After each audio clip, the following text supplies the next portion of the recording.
chef-d'œuvre d'orfèvre au contour incertain. Il exige la main d'un archer, d'un poète, la précision d'une âme en constante conquête.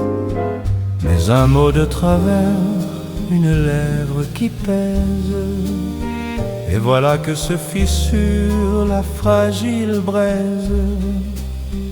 La moindre lourdeur est un coup de marteau qui change le nectar en un vulgaire fiel d'eau.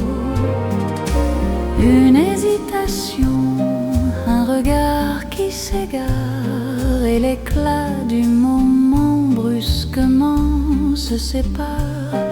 On croit tenir l'Olympe, on ne tient qu'un débris, pour avoir par sottise ignoré le haut prix.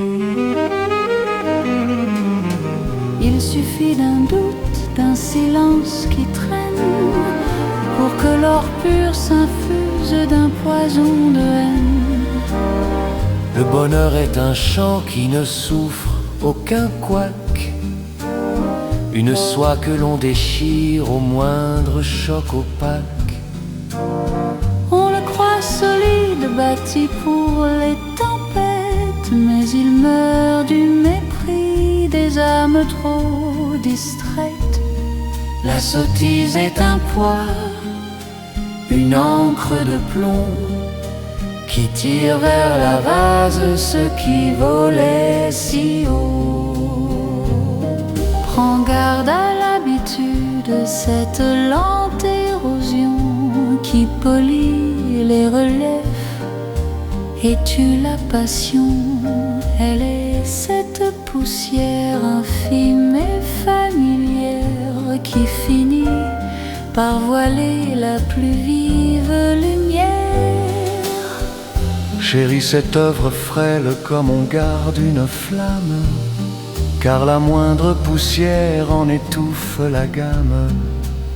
Ce n'est pas un acquis, c'est un état de grâce, un équilibre instable que la laideur efface. C'est une broderie où chaque fil compte, où l'erreur la plus mince annonce la déroute. On la bêtit d'un geste, on le ternit d'un cri, et le joyau s'efface, laissant l'homme amoindri.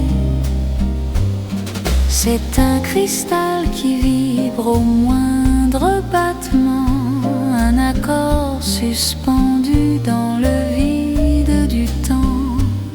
Si tu lâches le fil, si ton regard dévie, tu perds en un instant le sens de cette vie.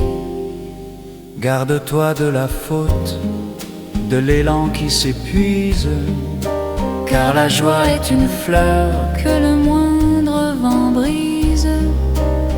Un chef-d'œuvre, disait-elle, exige la rigueur. On ne badine pas avec le sang du cœur.